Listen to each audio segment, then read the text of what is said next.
এখন বাবা লঞ্চে টিকিট কাটছে। আমরা এখন নবদ্বীপে যাব। যারা যারা ফার্স্ট পার্ট সেকেন্ড পার্ট দেখোনি তারা তারা জলদি গিয়ে ফার্স্ট সেকেন্ড পার্ট দেখে আসো।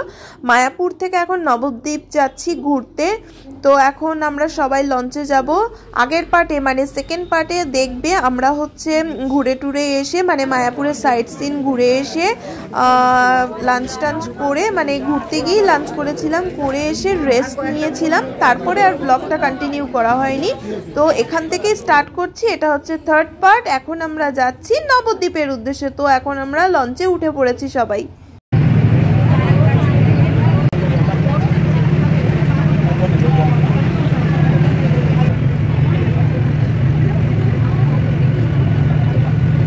আর যারা যারা মায়াপুরে ঘুরতে আসবে অবশ্যই কিন্তু নবদ্বীপে ঘুরতে এসো। নবদ্বীপ খুব সুন্দর জায়গা, পারলে সবাই একবার অন্তত নবদ্বীপে ঘুরে যেও।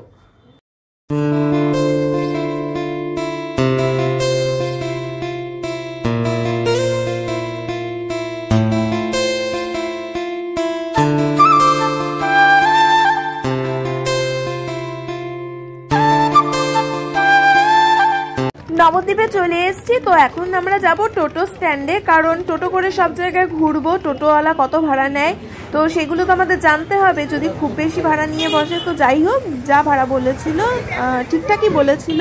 তো এখন আমরা এসছি মন্দিরে। তো দেখো মন্দিরটা খুবই সুন্দর।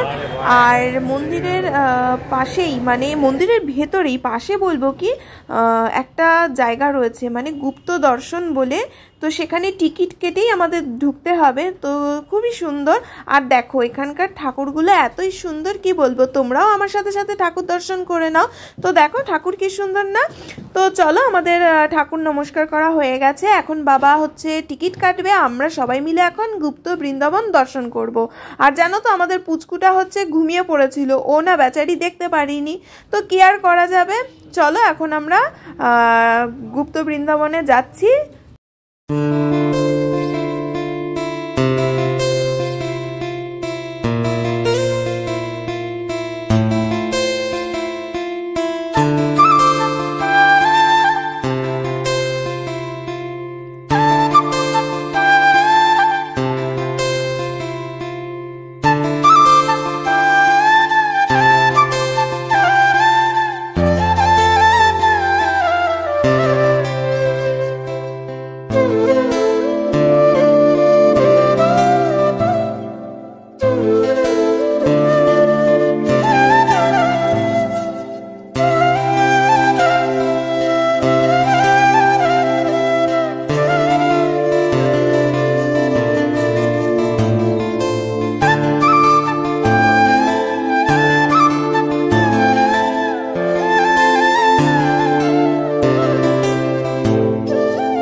আমাদের কিন্তু গুপ্ত বৃন্দাবন দর্শন করা হয়ে গেছে। তোমাদের কেমন লাগলো গুপ্ত বৃন্দাবন দর্শন করে কমেন্টে কিন্তু অবশ্যই জানাবে। তো যাই হোক, এখান থেকে এখন বেরিয়ে যাচ্ছি। তো দেখো পাশে একটা দোকান রয়েছে, সেখান থেকে মা কি একটা কিনেছিল, হ্যাঁ আমার মনে নেই। আর এদিকে তো পুচকু ঘুমাচ্ছে। তো দেখো আমরা চলে এসেছি আর একটা মন্দিরে।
টিকিট কেটে ভেতরে প্রবেশ করতে হবে। তো দেখো কি সুন্দর। তো আমি না বেশি কথা বলবো না, কারণ তোমরা ব্লগটা কন্টিনিউ দেখো, তার কারণ এত সুন্দর জায়গা, কি বলবো, তোমাদেরও ভালো লাগবে। তো চলো তোমরা ব্লগটা দেখতে থাকো।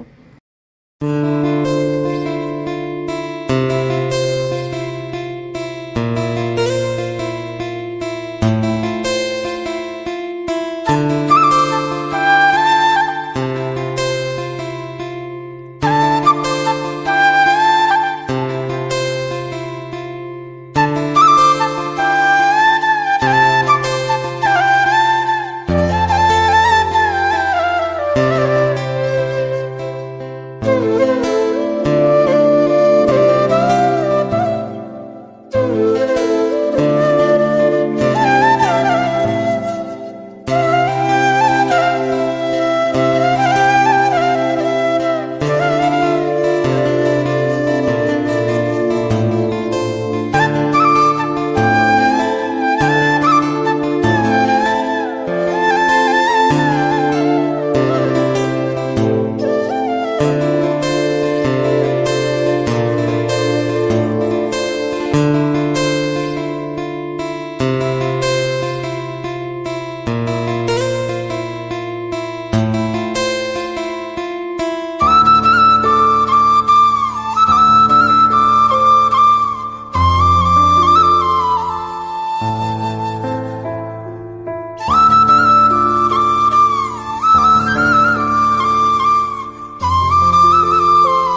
ওটা কি সুন্দর দেখেছো।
যাচ্ছিলাম তো হঠাৎ করে দেখি এত বড় একটা শিব ঠাকুর, তো তাড়াতাড়ি করে আমি তোমাদের দেখাবো বলে ব্লগটা স্টার্ট করলাম।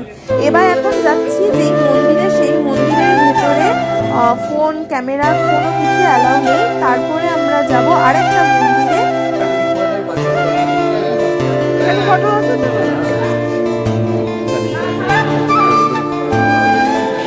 তো গাইস, এই মন্দিরেও এসছি, এখানেও টিকিট কাটতে হবে। তো এখন আমরা সোনার গৌরাঙ্গ দেখতে যাব।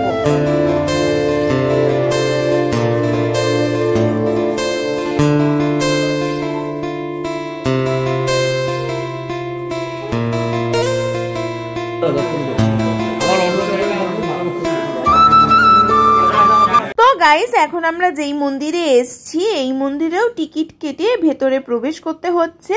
তো চলো তোমরাও মন্দিরের আশেপাশে গুলো দর্শন করো। আর আমরা এখন যেই মন্দিরে ঠাকুর দেখতে এসছি এই মন্দিরের ঠাকুর দেখে খুবই ভালো লাগছে। দেখো ঠাকুরটা খুবই সুন্দর।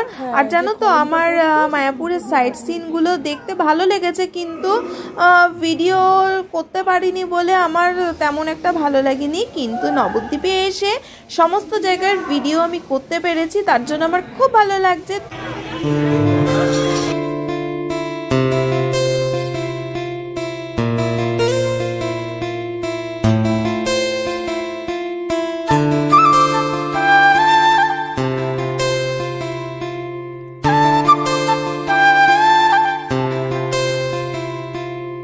দেখো এই মন্দিরের ঠাকুর নমস্কার করে আমরা আরেকটা মন্দিরে চলে এসেছি। পাশেই কি একটা পুজো হচ্ছিল আমি জানি না।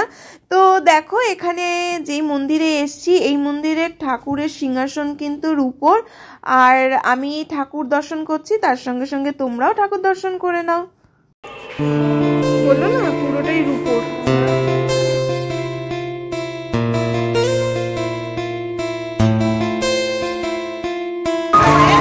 আমরা যেই সময় নবদ্বীপে গিয়েছিলাম সেই সময় রাস ছিল, রাসের উৎসব। তো দেখো আমরা যেই মন্দিরে গিয়েছিলাম ফেরার পথে দেখছি রাসের কার্নিভাল যাচ্ছে। তো জানো তো নবদ্বীপে বড় করে রাসের উৎসব হয়। তো যাই হোক, আমি আরও ব্লগ করেছিলাম, সেগুলো করা হয়নি, মানে অনেক ডিলিট হয়ে গেছে বলতে পারো। তো যাই হোক, যেটুকুনি আছে তোমরা সেইটুকুনি দেখো। তো গাইস, মিষ্টান্ন ভবন এটা হচ্ছে নবদ্বীপের বিখ্যাত কি বলবো লাল দইয়ের দোকান। এখানেই একমাত্র হচ্ছে লাল দই ভালো পাওয়া যায়, অন্যান্য দোকানে পাওয়া যায় কিন্তু এখানকার দই হচ্ছে সেরা। তো আমাদের টোটোওয়ালাই এই দোকানের ঠিকানাটা দিল, তো তারপরে আমরা সবাই মিলে মিষ্টি দই খাচ্ছি, মানে লাল দই। চলো খেয়ে নিই।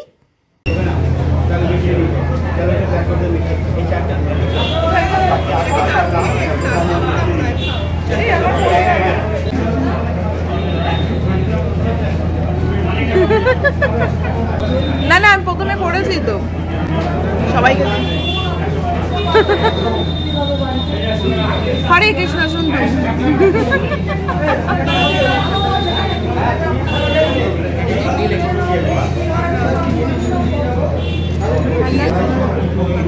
তো এখন আমরা নবদ্বীপ থেকে মায়াপুরে যাব, তো সেই কারণেই ঘাটে এসেছি লঞ্চে উঠবো বলে। তো জানো তো আমাদের পোড়ামাতলা মন্দিরে আর যাওয়া হয়নি, কারণ ওই মন্দিরে গেলে আর নবদ্বীপ থেকে মায়াপুরে আসতে পারতাম না, তো সেই কারণেই আর যাওয়া হয়নি।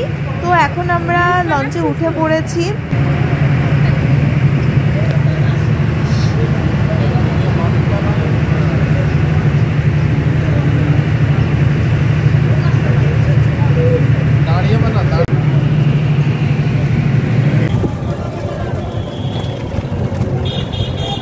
মায়াপুরে চলে এসেছি, এখন মন্দিরের ভিতর যাব। আগের দিন মন্দিরে গিয়ে অনেক নাচানাচি করেছিলাম, কিন্তু আজকে জাস্ট ঠাকুর নমস্কার করেই আবার চলে আসব, তার কারণ কালকে আমরা বাড়ি চলে যাব, সেই কারণেই। আর বাবা আজকে আর মন্দিরের ভেতরে প্রবেশ করছে না, কারণ মোবাইল তারপরে জুতো এগুলো আর জমা দিচ্ছি না, এগুলো বাবাই পাহারা দিচ্ছে। তো আমি, মা, বাবা, বোন, পুচকু সবাই মন্দিরের ভিতর ঠাকুর নমস্কার করে চলে এসেছি। এবার এখন আমরা যাচ্ছি গদা ভবনে। তো জানো তো গদা ভবনে আমরা যেখানে মানে হোটেলে ছিলাম, মানে যেই রুমটাতে ছিলাম সেই রুমে এখন যাচ্ছি না, এখন হচ্ছে গদা ভবনে যাচ্ছি। তো বোন, পুচকুটা আর দাদা গেছে ভেতরে পুচকুটাকে খাওয়াতে। এখন মা এইদিকে খাচ্ছে পনির রোল, আর আমি, বাবা আর মা খাবো, তো সেই কারণেই পনির রোলগুলো নিয়ে নিয়েছি। এখন হচ্ছে মন্দিরের আশেপাশেগুলো দেখছি। আর জানো তো এখানে হচ্ছে ফরেনাররা কীর্তন করছে, দেখে খুব ভালো লাগছে। তো যাই হোক, তারপরে জানো তো ওই যেটাই বলছিলাম, যেই পনিরটা নেওয়া হয়েছে না পনির রোল, সেইগুলো বোন আর দাদা খাবে না। ওরা হচ্ছে যেই 80 না 50 টাকার একটা কুপন ছিল, ওইটাই ওরা খেয়েছে, মানে রাতে ডিনার করেছে। আর আমাদের ভাত খেতে ইচ্ছা করছিল না, সত্যি কথা বলতে ভাত খেতে আমার একদমই ভালো লাগে না, তো সেই কারণে তো পনির রোলই খেয়েছি, সবাই দুটো দুটো করে, মা 3টে খেয়েছে। তো চলো, আমাদের মায়াপুরের আশেপাশের গুলো এইগুলো না আগের দিন আমরা দেখতে পারিনি, সকালবেলা আর আসা হয়নি। তো এখন হচ্ছে যাব আরেকটা মন্দিরে দর্শন করতে। তো চলো, তোমরাও আমার সঙ্গে সঙ্গে দেখো। আর এইদিকে দেখো, রাত্রিবেলায় না আমি যতবার দেখেছি দিনের বেলাটা একরকম লাগে, আর রাত্রিবেলাটা আর একরকম লাগে। তো রাতে যেহেতু অনেক লাইট জ্বলে, তো খুব সুন্দর লাগে। আর দিনের বেলা হচ্ছে একটাই কষ্ট, রোদ যখন থাকে তখন পাটা না গরমে পুড়ে যায় অতটা হাঁটতে গেলে। তো যাই হোক, খুব ভালো লাগছে। তো এখানে ভাবছিলাম অনেক ফটো শ্যুট করবো, তো আর মানে কোথাও ঘুরতে গেলে ফটো আমার তোলাই হয় না বিশেষত। এখন যাচ্ছি হচ্ছে ওই মন্দিরটায়, জাস্ট আমি ব্লগই করছি, ফটো পরে তুলবো না কিন্তু তা না, তুলেছি, অল্প তুলেছি। তো চলো, যেই মন্দিরটা তোমরা দেখতে পাচ্ছ সেই মন্দিরেই এখন যাব। আর বাবা যায়নি, আমি, বোন আর দাদা, পুচকুটা গিয়েছিলাম। মা ওই মন্দিরে ঢুকবে, কিন্তু ওপরে মানে দোতলায় যেটা রয়েছে সেটা যাবে না, আমি, দাদা আর বোন, পুচকুটাই যাব। তো চলো, মন্দিরের ভেতরটা আমাদের দেখা হয়ে গেছে। মন্দিরের ভেতরে তো ফোন অ্যালাউ নেই, মন্দিরের ভেতরটা খুব সুন্দর, যারা ভেতরে গেছো তারাই জানো। আর তারপরে ঠাকুর দেখে ফটো তুলে এখন আমরা চলে এসেছি মন্দিরের আশেপাশের দোকানগুলোতে। তো দোকান ঘুরে এখন আমরা বোনের বেবির জন্য, মানে পুচকুটার জন্য হচ্ছে এই ড্রেসগুলো, গোপী ড্রেসগুলো দেখতে এসেছিলাম। ড্রেসগুলো খুবই সুন্দর, কিন্তু দেখো প্রিন্টগুলো অতটাও পছন্দ হয়নি, প্রিন্টের যা প্রিন্ট দেখছো তার থেকে দাম বেশি। তো যাই হোক, আমরা নিয়ে নিই। আর এইদিকে দেখো, আমি, বাবা, মা দুটো করে রোল খাচ্ছি, মা 3টে খেয়েছে। এটাই হচ্ছে রাতের ডিনার। তো বোনরা হচ্ছে ওইদিকে খেতে গেছে কুপন কেটে। তো কালকে আমরা বাড়ি চলে যাব। এখন হচ্ছে রুমে চলে এসছি। এইদিকে দেখো পুচকুটা কি করছে, তো কালকে রাতে ব্লগটার এন্ড করা হয়নি, এখন সকাল হয়ে গেছে, আমাদের ব্যাগ পাটরা সব গোছানো হয়ে গেছে। তো দেখো মায়াপুরটা আরেকবার ভালো করে দেখে নাও, মন্দিরটা এটাই হচ্ছে আমাদের হোটেল ছিল, মানে গদা ভবনে আমরা ছিলাম। তো আমরা এখন এখান থেকে বেরিয়ে পড়ছি, আর সকালবেলায় ঠান্ডা লাগছে ওই জন্য মাথায় মুড়ি টুড়ি দিয়ে একদম ভূতমুত হয়ে সবাই বেরোচ্ছি। তো যাই হোক, আজকের মতো ব্লগটা এখানেই কি আর এন্ড করব। আর সকালবেলায় ভেবেছিলাম আমরা মায়াপুরের পাশে একটা লোটাস টেম্পলের মতো একটা মন্দির রয়েছে, সেই মন্দিরে যাব। টোটোওয়ালাটা এত বদ আর নিয়ে যায়নি, বলে আর নিয়ে যাব না। অবশ্যই বলে কিছু নয়, ভাড়া তো দিতেই হবে, কারণ একটুখানি দাঁড়ালেই ভাড়া একটু বেশি হয়ে যায়। তো যাই হোক, আমরা এখন যাব টোটো করে। আর এইদিকে দেখো নগর কীর্তন হচ্ছিল, আমরা সকালবেলা বাড়ি আসছিলাম, তো সেই কারণে নগর কীর্তন দেখতে পেলাম। আর এই দেখো লোটাস টেম্পলের কথা বলছিলাম, সেই মন্দিরটা। তো গাইস এখন আমরা ঘাটে চলে এসেছি, তারপরে টোটো করে স্টেশনে যাব। জানো তো ট্রেনে উঠে কি হয়েছে? ট্রেনে উঠে মার সোনার যে শাঁখা বাঁধানো ছিল সেটা হারিয়ে গেছে, মানে সোনাটা হারিয়ে গেছে। আর তার মধ্যে মায়াপুরে হচ্ছে আগের দিন পুচকুটার তোড়া হারিয়ে গেছে, সেটা তোমাদের বলা হয়নি। তো কি আর করা যাবে, যাই হোক ঘুরতে এসেছি, তার সঙ্গে দুঃখ নিয়ে বাড়ি যাচ্ছি। আর ট্রেনে উঠে দাদা হচ্ছে পপকর্ন, তিলের খাজা, আর মা হচ্ছে আমলকির কি একটা মিষ্টি মিষ্টি কি কিনেছিল। তো যাই হোক, আজকের মতো ব্লগটা এখানেই এন্ড করলাম। যদি তোমাদের ব্লগটা ভালো লাগে তাহলে please like share and subscribe করে দিও। সবাই ভালো থেকো, সুস্থ থেকো, টাটা।